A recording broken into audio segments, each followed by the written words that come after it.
आज तय किया जाएगा कि अगर हमें इग्नोर करके हिंदुस्तान या प्रदेश की राजनीति होगी, अगर हमारे सम्मान को कुठाराघात किया जाएगा, तो पूरा ब्राह्मण समाज एकत्रित होकर के, संगठित होकर के इस सरकार का, इस प्रदेश का, और जो भी हमारी संस्कृति को, जो भी हमारे समाज को तोड़ने का काम करेगा, उनका मुंह तोड़ जवाब दिया जाएगा।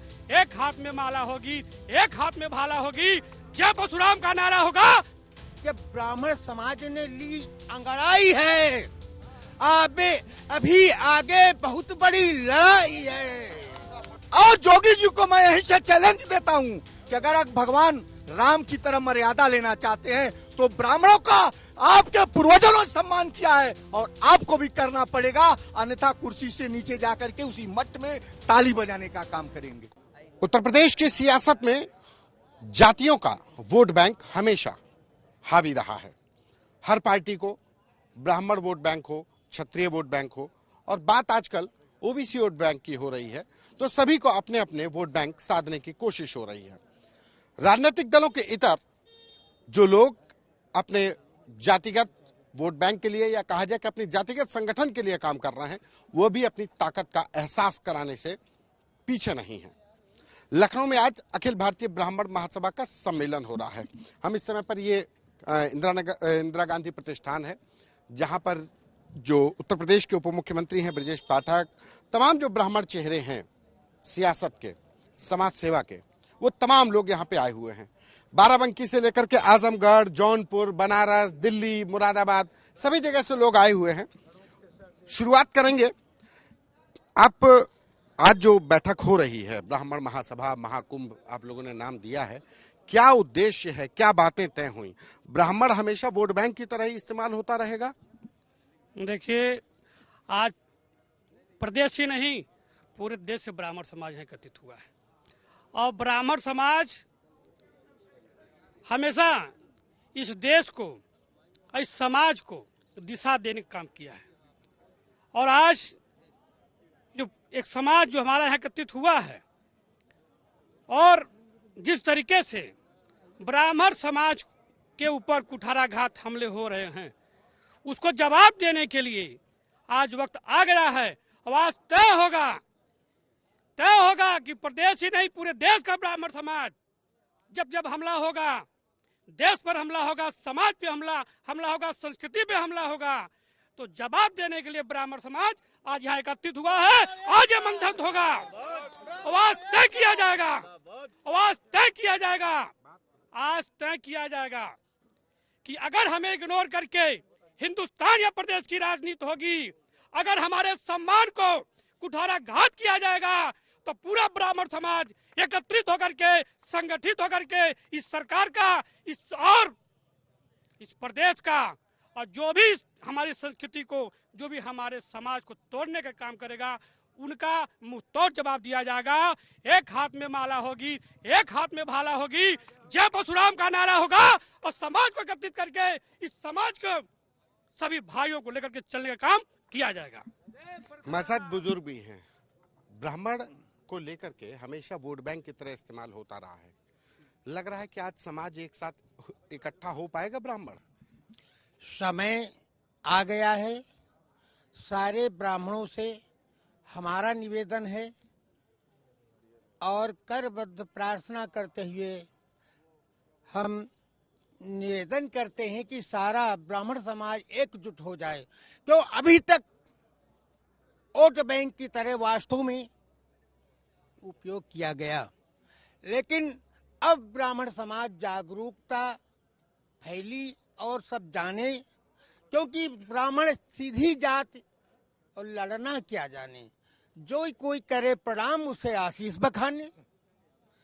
तो प्रणाम कर करके सबने आशीष तो ले लिया, लेकिन ब्राह्मण देवता से आशीर्वाद लेने के बाद किनारे कर दिया। एक सेकंड, इसलिए जो है अब हमारा ब्राह्मण समाज जागरूक हुआ है, और आज इस मंच पर आए हुए हमारे पूरे उत्तर प्रदेश के बहुत ही वक्तागण, बहुत ही विद्वान और महान हस्तियां ऐसी संतों की आई हुई हैं।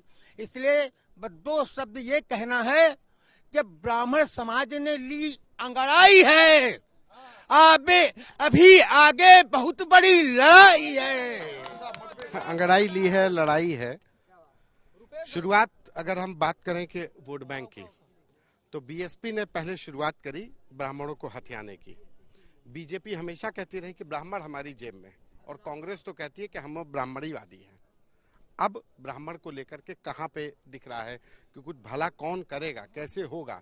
ब्राह्मण को लेकर के तमाम कहा जाता है कि वो बुद्धिजीवी वर्ग है, लेकिन आर्थिक तौर पर वो सबसे पीछे है। जो तमाम जो आंकड़े आते हैं, जो आर्थिक सर्वेक्षण आते हैं, उसमें ब्राह्मण आर्थिक तौर पर सबसे कमजोर है। सबसे पहले मैं अपने इस ब्राह्मण समाज को सादर प्रणाम करता हूं। और भाई साहब, अभी दादाजी ने कहा है कि अभी तो हम लोग इस लखनऊ इंदिरा पार्क में केवल नाम किए कि हम लोग 14 को अंगड़ाई ले रहे हैं, और हमको भाई साहब ने कहा ना कि देश प्रदेश नहीं पूरे देश से ब्राह्मण आए हैं, और देश के मुखिया को राजस्थान ब्राह्मण को देना पड़ा। अभी अंगड़ाई लेने पर ब्राह्मण के अंदर वह तेज है। ब्राह्मण को विप्र भी कहा गया है और ब्राह्मण को परशुराम भी कहा गया है। उत्तर प्रदेश में कहाँ चूक गए ब्राह्मण, कहाँ रह गए ब्राह्मण पीछे? डिप्टी सीएम पे पीछे रहेगा, पिछली बार भी डिप्टी सीएम पे। ब्राह्मण विप्र भी कहा गया है और ब्राह्मण परशुराम भी कहा गया है, और जब ब्राह्मण परशुराम बनेगा तो उत्तर प्रदेश भी ऐसे आने का काम करेगा। यह हमारा परशुराम बनेगा, निश्चित परशुराम कब बनेगा? अब बनने का समय आ गया है। क्या जरूरत पड़ गई कि ब्राह्मण को परशुराम बनना पड़ा? क्या भाजपा ध्यान नहीं दे रही है? ब्राह्मण हमेशा सबका भला चाहता है, सबका भला तो ब्राह्मण का भला। और जब ब्राह्मण को कहीं अपना अपमान लगता है तो वशिष्ठ की तरह जल छिड़क कर उसको भस्म करने का भी काम करता है। अपमान की अगर बात है तो क्या लग रहा है कि उत्तर प्रदेश में कहीं कुछ गड़बड़ चल रहा है? भगवान श्री राम जी ब्राह्मण को सम्मान दिए तो मर्यादा पुरुषोत्तम श्री राम हो गए। और जोगी जी को मैं यहीं से चैलेंज देता हूं कि अगर भगवान राम की तरह मर्यादा लेना चाहते हैं तो ब्राह्मणों का आपके पूर्वजों ने सम्मान किया है और आपको भी करना पड़ेगा, अन्यथा कुर्सी से नीचे जाकर के उसी मठ में ताली बजाने का काम करेंगे। ये तो चैलेंज कर दिया है क्या? मतलब ब्राह्मण यहाँ पे हाशिए पर चलेगा क्या? सम्मान नहीं हो पा रहा? प्रदेश से आया हूँ, मध्य प्रदेश से। देखिए, मध्य प्रदेश से आए, आपको तो नई सरकार की बधाई पहले, ठीक है। अब बताइए कि मध्य प्रदेश के ब्राह्मण तो वहाँ पे उन्होंने अपना ताकत दिखा दी, सीएम बनाया, और अभी जो हमारे सम्मेलन में तय हुआ है कि जो ब्राह्मणों की बात करेगा वो देश में राज करेगा। अगर भारतीय जनता पार्टी को इस देश के अंदर अगर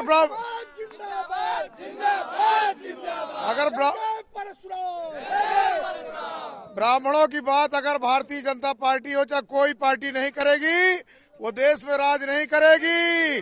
हिंदुस्तान की आजादी किसी दूसरी जात ने नहीं लगाया। आजादी की पहली गोली मंगल पांडे चलाने का काम किया था।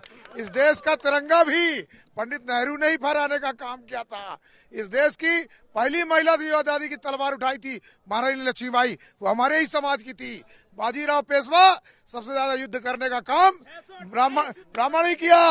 और अभी देख लिया आपने विश्व युद्ध में, अभी विश्व कप में देख लिए सबसे ज्यादा रन बनाने का काम भी रोहित शर्मा ही करने काम किया।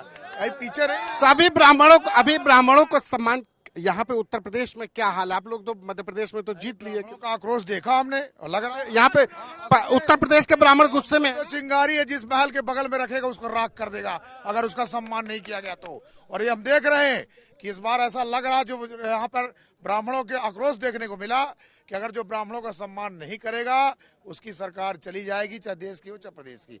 जय जय परशुराम। ये तो तमाम लोग हैं, लेकिन अधिवक्ता जो होता है वो एक बड़ा जो है मतलब बुद्धिजीवी वर्ग होता है। बाराबंकी से आए हैं, सीनियर एडवोकेट भी हैं। ये बताइए, आप उत्तर प्रदेश से और लखनऊ से सटे हुए जिले से हैं, और आपके यहाँ पर ब्राह्मण नेता भी हैं, ब्राह्मण मंत्री भी हैं, ब्राह्मण विधायक भी रहे। क्या मौजूदा परिस्थिति में लग रहा है कि ब्राह्मण उत्तर प्रदेश में हाशिए पर है? देखिए संतोष जी, ना ब्राह्मण कभी हाशिए पे था, ना है, ना आगे रहेगा। दिक्कत हमारी यहाँ है, जो हमारे शीर्ष नेतृत्व पर जाते हैं ब्राह्मण समाज के लोग, वही अपने समाज का उद्धार नहीं करते हैं। डिप्टी सीएम छोटा पद नहीं है, लेकिन मुझे खेद के साथ कहना पड़ रहा है, आदरणीय पाठक जी जब न्याय मंत्री थे तो मुझे लगता है ज्यादा ताकतवर थे। डिप्टी सीएम पद मिलने के बाद मतलब डिप्टी सीएम से ताकत विहीन हो गए क्या? ताकत भी समाज के लिए कुछ नहीं करे ना। समाज बहुत भीड़ लगती है। कानून मंत्री थे तो क्या किए? आप लखनऊ में आप रिपोर्टिंग कर रहे हैं, आप देखिए लखनऊ में सबसे ज्यादा भीड़ अगर कहीं लगती है पाठक जी के यहाँ, लेकिन क्या कभी उस पर आकलन होता है कि जो वहाँ फरियादी आता है उसका काम भी होता है? जरूरत मतलब पाठक जी के यहाँ भीड़ है, काम नहीं हो रहा। सबके यहाँ भीड़ है, सबके यहाँ भीड़ है। हमारे बाराबंकी में जो माननीय मंत्री सतीश शर्मा जी, उनके यहाँ भीड़ जाती है, लेकिन काम नहीं होता। हमारे निचले तबके का जो ब्राह्मण समाज का आदमी है, आज जो मंच से जो भीड़ दिखाई पड़ रही है, ये उसी आक्रोश का नतीजा है। और जहां से जो रणनीति तय होगी, निश्चित रूप से 2024 की दिशा तय होगी। और आने वाले समय में जो हमारे समाज के लोग नेतृत्व कर रहे हैं, उनको सोचना पड़ेगा कि जो नीचे का हमारा ब्राह्मण समाज तबका है, उसका भी काम हमें करना ही पड़ेगा। तो ये जो तमाम लोग हैं, जैसे तमाम मंत्री हैं, आपसे ही सवाल कर लेते हैं, बताएंगे ना आप? तो इतने तमाम मंत्री हैं, ब्रजेश पाठक डिप्टी सीएम हैं, दिनेश शर्मा डिप्टी सीएम थे, जितिन प्रसाद हैं, ब्राह्मण समाज से हैं, तमाम मंत्री हैं, फिर भी न्याय नहीं हो पा रहा है। सुनो, इनका फरियादी जाता है 20 एप्लीकेशन 50 एप्लीकेशन लेते हैं, लौट निर्णय किसमें होता है? किसी में नहीं हो पाता है। लौट अगले बार फिर वही खड़ा उनके दरबार पे जाके कोई पाठक जी तो आज आए थे, मना नहीं पाए आप लोगों को? नहीं नहीं, बिल्कुल नहीं मना पाए। नहीं नहीं, ये पंडित जी आ गए पूरा। हाँ बताइए पाठक जी क्या बोल? पाठक जी ने कहा है कि हम ब्राह्मणों के चरणों धूलों को ले रहा हूँ, प्रणाम किया हूँ, वंदन किया हूँ, अगर मेरे से कोई गलती हुई है उसको मैं बार बार क्षमा। अरे तो मदद करेंगे ब्राह्मणों की, देखो सब लोग नहीं करेंगे तो सत्ता में नहीं रहेंगे, नहीं करेंगे सत्ता में नहीं रहेंगे। तो ब्राह्मण अपनी ताकत 2024 में दिखाएगा कि 27 में दिखाएगा कि 30 में दिखाएगा? ब्राह्मण हरदम अपनी ताकत दिखाता है। इस बार क्या निर्णय लेंगे? इस बार निर्णय लेंगे, जो हमारे हित में काम करेगा उसके साथ हम रहेंगे। कोई भाजपा के साथ होना जरूरी? हम किसी पार्टी का वो समर्थन नहीं कर रहे हैं, जो हमारा साथ देगा हम उसके साथ, जो ब्राह्मण हित में काम करेगा उसी वही देश में राज करेगा। हमारे राजेंद्र नाथ त्रिपाठी जी का कहना है, जो ब्राह्मण करेगा वही राज करेगा। प्रभु देखो एक नौजवान भी यहाँ, क्या कह रहे थे भाई, क्या नाम है आपका? मेरा नाम सत्येंद्र मिश्रा है। कहाँ से आए हो सतीश? लखनऊ से ही हूँ। अच्छा, लखनऊ यूनिवर्सिटी के हो क्या? लखनऊ यूनिवर्सिटी से मेरा ग्रेजुएशन हुआ है, अभी मैं क्या पोस्ट ग्रेजुएट कर रहा हूँ। मैं स्टूडेंट भी हूँ, पढ़ाता भी हूँ। तब तो तुमसे, अच्छा शिक्षक भी हैं आप, तो आपसे सवाल तो लाजमी भी बनता है। ये बताओ कि उत्तर प्रदेश की सियासत में तो मतलब ब्राह्मण पहले रिजीम में आया तो कहने लगे ब्राह्मण हाशिए पर हैं, उस बार दोबारा भी सत्ता में आई, तो अब इस बार कुछ ब्राह्मणों में गुस्सा ज्यादा हो गया है, नाराज हो गए हैं पंडित जी? कारण है देखिए, हर बार ब्राह्मण को क्या बोलते हैं, अपना सिर्फ औजार के तौर पे लोग सियासत में यूज किया जाता है। ब्राह्मण बुद्धिजीवी है और उसने जिसको चाहा है उसको बनाया है। देखिए इस बार ब्राह्मण जो है वो दबाव समूह के रूप में आ रहा है। एक जो वर्ड आता है राजनीति में, दबाव, प्रेशर पॉलिटिक्स। हाँ, pressure politics, pressure groups, actually pressure groups. हर एक जाति प्रजाति का सबका एक प्रेशर ग्रुप है, जो विधानसभा से लगा के लोकसभा तक एक प्रेशर ग्रुप राजनीति में बहुत बड़ा योगदान देता है। अब ब्राह्मण को एकत्र होके आपसी मतभेद मिटा के राजनीति में, लोकसभा हो चाहे विधानसभा, सब में प्रेशर ग्रुप के रूप में उभर कर आना है। जब आप प्रेशर ग्रुप के रूप में आएंगे, दबाव समूह के रूप में आएंगे, तो आपकी आवाज विधानसभा नहीं लोकसभा में भी सुनी जाएगी और आपके लिए कानून और लोग आगे बढ़ेंगे। ठीक है, बस यही है कि ब्राह्मणों में जो सबसे बड़ी कमी थी, जो इस महासंघ में दूर करने की कोशिश की गई है, कि लोहा लोहे को काटता है। और सबसे बड़ी बात ये है, ब्राह्मण को काट दिया क्या? एक ब्राह्मण दूसरे ब्राह्मण के, अभी भी 100% में 40% ब्राह्मण ना एकजुट नहीं है, बल्कि ब्राह्मण को ब्राह्मण ही क्या बोलते हैं, दूसरा घटा रहा है, उसके अपना औजार के तौर पे यूज कर रहा है। बाकी जाति आप पता है, आपको मैं बता दूं, हमारे लोकसभा में, हमारे विधानसभा में जो ब्राह्मण बैठे भी हैं भाई, जिनको हमने अपने प्रतिनिधित्व करके आगे पहुंचाया है, उन्होंने सिर्फ अपने लाभ के पद पे कुछ भी नहीं बोला, इसलिए नहीं बोल रहे हैं। क्या कह रहे हैं आप?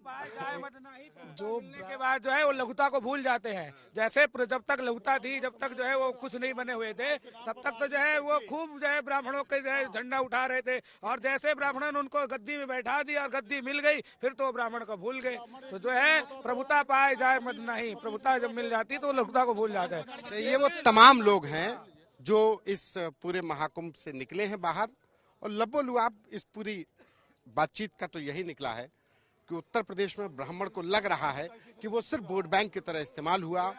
उसके हित की बात किसी ने नहीं की, उसके उन्नति की बात किसी ने नहीं की, लेकिन अब जो इनके हित की बात करेगा उसी के साथ ब्राह्मण समाज जाएगा। कैमरा पर्सन संजय के साथ संतोष कुमार, यूपी तक।